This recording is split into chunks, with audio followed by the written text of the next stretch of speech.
माँ के गुस्ताख का इबरतनाक अंजाम। मौलाना अब्दुल शकूर दीन पुरी रहमतुल्लाह अलैह बयान फरमाते थे कि एक मरतबा एक मकाम से गुज़रते हुए मुझे एक शख्स ने आवाज़ दी जो निहायत बदतरीन हालत में फुटपाथ पर पड़ा हुआ था। बेशुमार मक्खियाँ उस पर बैठी थीं, बदन से पीप बह रहा था और बदबू और सड़ांड इतनी कि वहाँ लम्हा भर ठहरना भी मुश्किल था।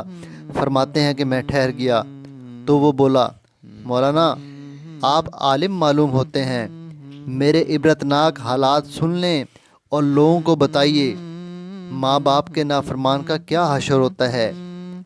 कहने लगा, मैं इकलौता बेटा था, बाप का बचपन में इंतकाल हो गया। मेरी माँ ने मुझे बड़ी मोहब्बत से पाला, वो कभी मेरे बगैर लुक़मा भी मुंह में न डालती थी। जब मैं जवान हुआ तो मेरी माँ को फ़िक्र पड़ गई कि बेटे के लिए चांद से दुल्हन लाऊं। बड़े चाह से मेरी शादी की। बीवी घर में आ गई तो मेरी निगाहें माँ से फिर गईं। बीवी के हुस्न व जमाल का दीवाना हो गया।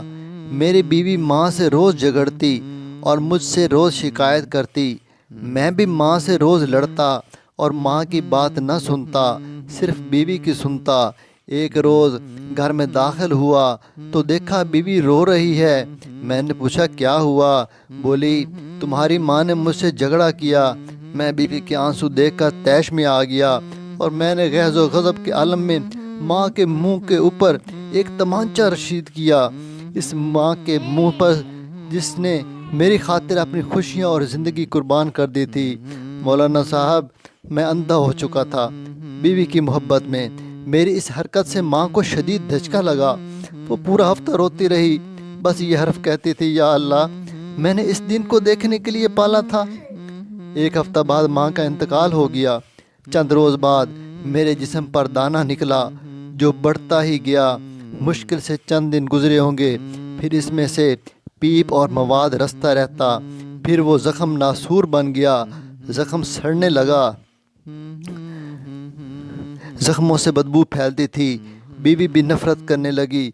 बिल आखिर इसने मुझे घर से निकलवा कर बाहर फेंकवा दिया।